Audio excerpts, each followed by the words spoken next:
What is continuous learning?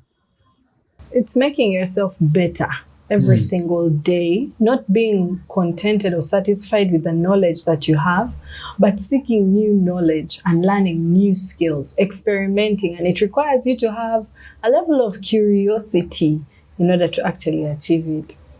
A level of curiosity. Yes. I like that. You find out about something, maybe you get to hear about something, and then you gain that curiosity. And it needs to be something that you can almost see in your mind. You can almost see in your mind. And how you can get to seeing these things is maybe watching something. I keep going back to watching a movie or something, or watching a YouTube video, because that's just how I've come to grow my own curiosity. Or having discussions with people. Like you enter circles of people who are having discussions on a certain topic, and you realize, oh, I don't know much about what they're talking about. Then you become curious. Then you seek to learn. Yes.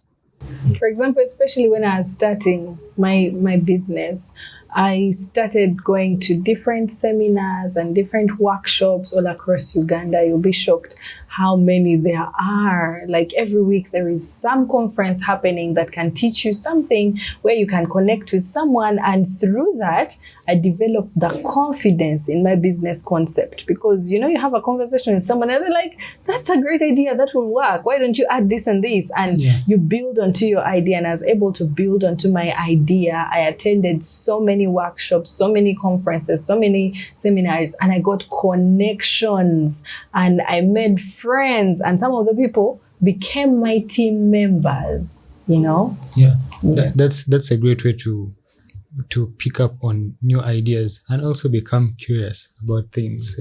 How I approach that is I look at it from the internal perspective, the interpersonal, the person inside, and ideally, in order to continue learning, there has to be an element of humility. Humility. Just be humble. Some people think, in school they used to call them wiseacres. You wiseacres, that sort of thing. So if I know that I don't know, I'll ask, I'll find out. But if you reach a point where you feel like you're like, man, I know. That's the end of your continuous learning journey. That's true. For example, I'm a software engineer. I would say that in terms of that sort of world and space, I might only know probably 1%. Okay, let's say 5% of all the information in that sort of world. And I've been in that industry for 10 years. That means as an expert, there's still more to learn for you, because things just keep changing day in, day out.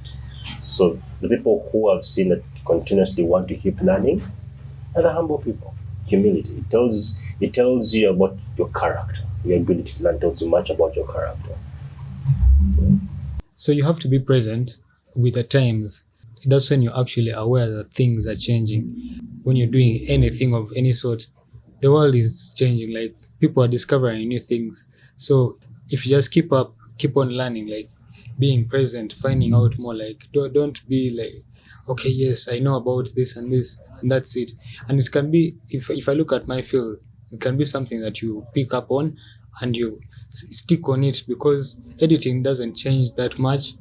If you've picked up on a certain style of editing, usually that's what you want to go with. But if you watch other people's videos, like, you just broaden your mind on this different content that is out there, then you start picking up on new ideas. Now you start seeing ways to improve your edits.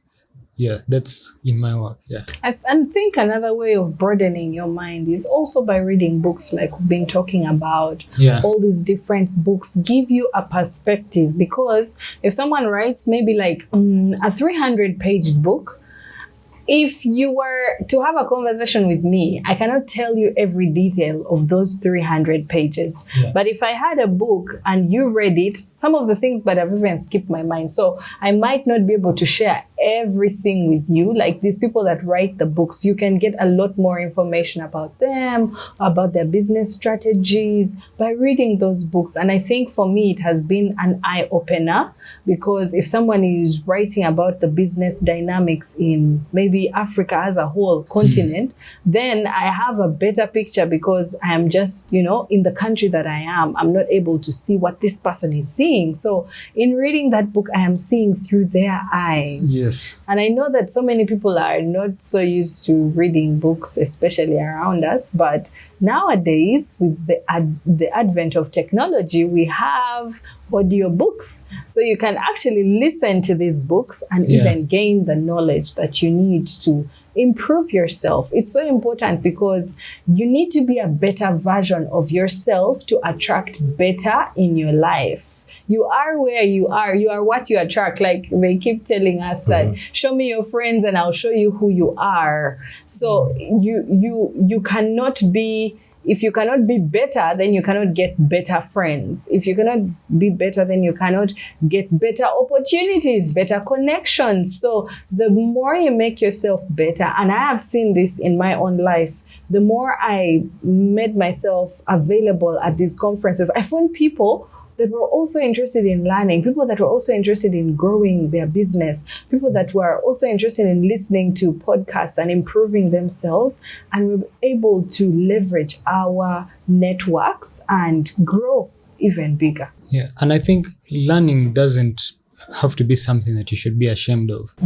When you're in a circle of people who are knowledgeable in a subject, sometimes you feel like, if these people are way too smart about something and I'm not, and I expose it, I'm going to be I'm going to be like underlooked or not taken serious. But it's the thing, these people who know a lot more, they're always looking for points or avenues where they can share the knowledge they have accumulated. Like they want to talk about the things that they have learned. And when you open up and you're like, could you tell me more about this and this? Oh, they're like, yeah. Then they start explaining. And if you just show them how interested you are, then you'd never know that person picks up on you. Even the thought has just come in my mind now that I'm looking for like an editor. I might be looking for someone who is experienced in that. But if I can get someone who isn't and who is curious to learn how to edit and maybe start working for me, I'm going to be a lot more open to teaching this person, because now all of a sudden this is a person who is like open to the thing. So I'm exposing most of my secrets, most of my techniques to them, and they're picking up on them, and later on they can go out there and use the skills that I teach them to make some money. Yeah. So if you just remove out that shame that, oh my God, if I show people that I don't know something, they'll laugh at me. No one's going to laugh at you. I read a book on leadership by Bill Hybels, and he talked about the 3 C's when you're hiring someone or when you're choosing someone to be a leader in your company or wherever. In this case, you're hiring them. The first one to look out for is character. Are they on time? They're disciplined? Are they diligent? Do they pay attention? Do they have the right listening skills, communication skills? Yeah. Character is very important. It's more important than even, the knowledge of how to do something, because someone might know how to do something, but their behaviors are so intolerable. The second thing you look out for is connection. How do you click? There are those people who are, they're good at everything, but you don't even click. You are on totally different pages. They're always misunderstanding you. You will not get any work done. So you have to look for that chemistry, that connection that helps you click. And then competence. The third C is competence, but it comes last. These first 2 are so important because they can't be taught. Character cannot be taught. But the competence, the skill that you want to teach them, that can be taught. If someone has the character, then and you have the connection, you can instill in them that competence. Nice. Yeah.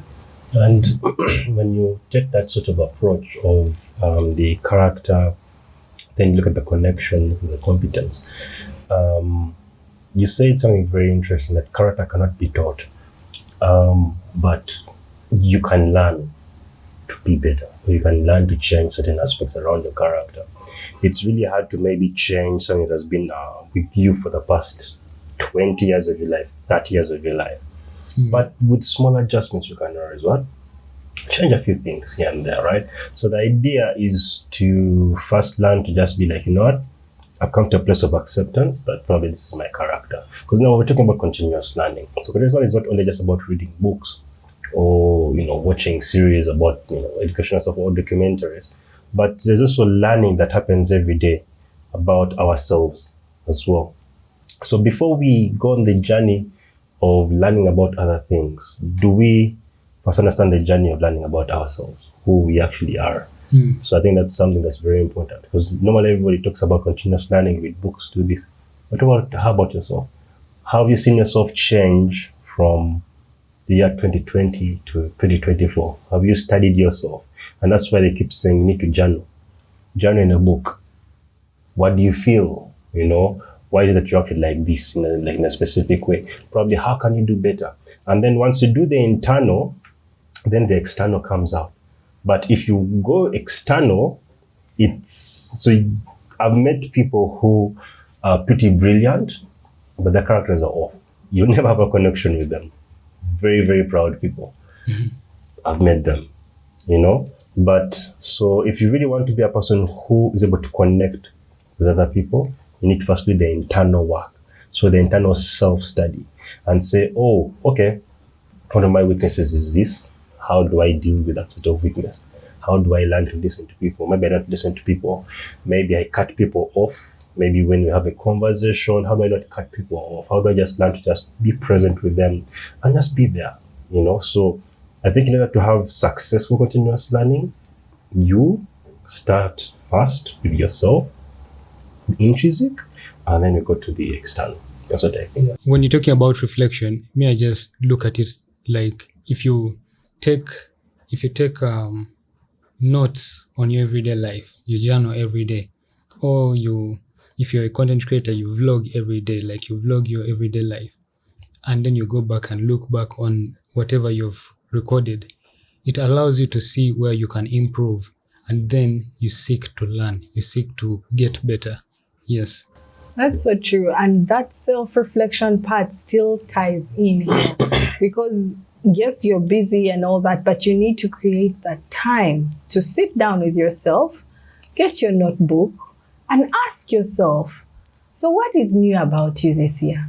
What has changed about you? What do you like now? What's your favorite food? Like, it really looks basic and simple, but it helps you to learn more about yourself, not just, the continuous learning where we're learning about other things and what other people have done, but also ourselves. And if you can do that for yourself, then even your relationships, if you can understand what you love and what you like doing, have your hobbies changed?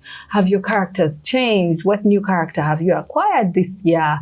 Then you can do the same for your relationships as well. And I think when that builds on the relationship pool that you have, you be someone that can make better friends and connect on a deeper level with the people that are close to you. Yeah. I think another thing that can get us to want to seek knowledge, is facing our goals. Like, let me say I want to do more of like accounting. Yeah, I want to do more of accounting. I don't know much about accounting. So I'm going to do basic accounting where I just like take notes of whatever expenses I'm going through. It's because I'm taking the initiative to start accounting that I start picking up other skills. So you pick up other skills when you start on things. If you don't start things, if you don't do things that you want to do, you don't pick up new skills. Like, the only way you're going to pick new skills is by attempting to do something. And that's when you get interested in learning more. That's when you actually your mind opens up and, whoa, so now I can actually learn how to budget better. Much as I'm taking notes on my expenses, I can now learn how to budget better. I can now learn how to put money aside for a vacation to Dubai. Like that. Yeah. As a business person, it's so important to learn, because you want to employ maybe an accountant, like the example you're using. You want to employ an accountant to come to your business, but you don't even know how much money you make in a day. So you have to first learn to account before you can give someone that position. You have to first learn to do the marketing before you give someone that position. That way you direct them better. Exactly. You will now better understand what they are telling you. The reason why there are no customers is because of this. But if you haven't been through it, learned it. And as a business person, it's so important to learn about taxes and how to do your taxes. It's also important to learn the laws and the regulations of the country so that you can understand, how you can leverage them for the benefit of your business. So it's still continuous learning, continuous improvement. And now that artificial intelligence is taking over the whole scene, how do we leverage artificial intelligence to push our businesses further? So it's just more and more learning, having that openness to embrace knowledge as something that can take you further. And it starts by taking that leap and doing that thing that you want to do. Then it opens avenues to more learning points. True. And let's add to that, taking the first leap. So normally what stops people in that track to actually continue learning is failure. So True. You take the first leap and then you fail. You fail. And then you're like, I don't think I'm going to do this again. I don't think. Right? Yeah. And I think that's something that people need to first get into their minds, that if there's this song I like by Coldplay, and in the lyrics, Martin says, if you never try, you never know. Stuck in reverse. So if you never try, you never know. And you'll always be stuck in reverse. So what does that mean? So someone said that if you aim for something and you attempt it, you're better than someone who never attempted. See that? So the person who actually never attempted actually failed. Yeah. True. Because sometimes it might take thousands of tries just to get to that light bulb moment. Right? Look at all the people in history. Do you know the person who missed the most basketball shots in the NBA? I think it's Michael Jordan. And yet he's practically labeled as one of the best NBA stars out there. But he took the most shots and failed the most.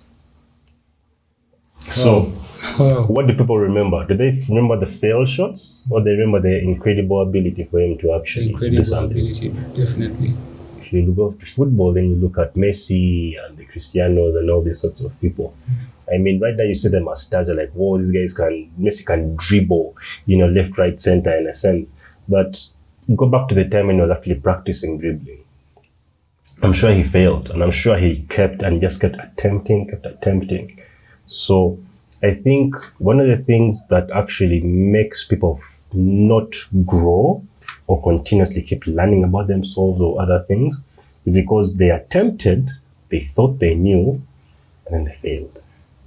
And then they got burnt, and then they get traumatized, and then that's the end of their learning journey. That's why they say only the 1% make it. Only the 1%. And how can you be a part of the 1%? It's by attempting to do the things that are hard and doing it continuously, over time, repeatedly. It gets boring, but once you figure it out, then you're a master. Actually, when you find out that it's boring, that's when you've mastered it. Because when you haven't mastered something, it's not boring. Like, you're still pushing, you want to grasp it. Can I just add to that? The more you continue doing something, do you know what you're training? Guess what you're training? What are you training? You're actually training in your discipline. Discipline, true. The more you attempt something and fail at it, but you still have the ability to continue doing it. And I think that's at the core of learning. Yeah, for you to seek a lot more knowledge, you have to be disciplined. You have to be disciplined, because people who are not disciplined, don't seek to learn. People who are not disciplined are rude. People who are not disciplined are very proud. They think they know it all, but you don't know it all. You don't know it all. Yeah. And I wanted to mention on grit. Grit is a character that every successful person has. If you don't have grit, grit is the ability to fail over and over, but still keep pushing and still keep trying. And I think it's a character that all of us need to develop if we want to be successful in life, to look at failure as another opportunity to try again. Don't look at, of course, our school system has groomed us of our generation. It has groomed us to see failure as our downfall. We were punished when we performed badly in class. You know, you were put in the class of the dull ones if you performed a certain way. So our failures were graded and we were, mocked for not being able to reach a certain milestone or achievement. And still the society, even if you reach a certain age and you're not married, the society is already like judging you, calling you a What's wrong with failure. her? And What's wrong with him? Yeah. So we have this intrinsic, culturally ingrained attitude towards failure, which we need to unlearn. Failure should be seen as an opportunity to try again, and we need to keep trying again until we finally make it. So don't be scared of being embarrassed Don't when you fail. When you fall flat on your face, don't be scared. Don't be scared to get embarrassed when you fail. Don't be scared to get embarrassed when you ask. Don't be scared to get embarrassed when you attempt. I think those are the three. I've just made them up, but I think they're smart. And don't be scared to ask even when you think you've made it. Like even when you've a person made may it, reach a pinnacle of their career, and everybody comes to them for advice and things like that. And it really takes a really humble person to say, you know what, I don't know. I don't know. And there's some people who will, by all might, and say, no, I must know this. So they'll just come up with some stuff. But I think having also the ability to be like, you know what, I've been 10 years in this, I have 10 years of experience. But the truth is, I don't know. I'm just here to also just find out. Let's figure it out. Let's figure it as out. well. Yeah. So there are two things I learned: love and fear.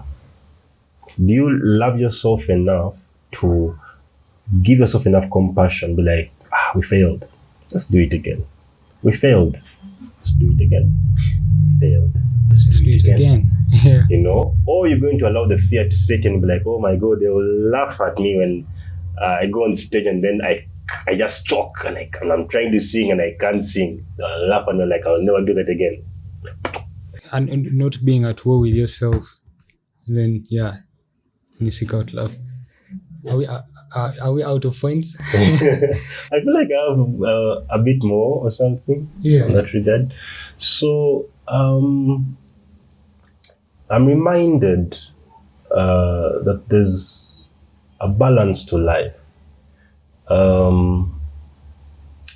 That book by you told me about that book back in, I'm forgetting the title, about this boy who tries The Alchemist. Yeah, The Alchemist. Sometimes we might approach things thinking a certain way, simply because we have a certain type of knowledge about them. So when we want to continuously do continuous learning, just because you learnt A and then you learn that there's something called B, doesn't mean that B is bad. It just simply means that am I allowing myself to be fluid enough to maybe also understand what B is all about? For example, like you said, you might have one way of doing editing, but there are other people who have other ways of doing editing. So like, let me try that style of editing. Let me try this style of editing. Let me try that other style of editing. So there's also the rigidity bit of it. Just because I think I know doesn't necessarily mean that maybe I am right or it applies to all scenarios. I might have to pick up on someone else's idea and understand, so you think you've understood business in Uganda, try business in South Africa. How different is it in that sort of regard? So we are always continuously learning at the end of the day. So we also need to be able to be adjustable as well. So in the book, The Alchemist, the boy comes to, I think, was it a guru or something? And then he's telling him, I've forgotten what he was asking about. But all I remember is that the boy had to learn balance. They gave him an oil, some sort of oil, and then with a lamp, right? And he asked the boy to just walk around the whole place and then come back to me. So the first time he did that, he came to him, and then the master asked, I'll just call him a master. The master asked, so where's the light on the candle? Oh, it spilled as I was, looking at every painting or everything within the whole, place. And then he says, okay, go back, but make sure that you have at least lit candle. So he had to go back with a different perspective. And now he had to balance the oil, not overpour it as he looked at the different things that were in that environment. Yeah. So I think also continuous learning is also about ability to adjust. Just because you think you know something does not necessarily mean that it always applies everywhere, or it could be wrong as well. And you need to be willing to accept that reality.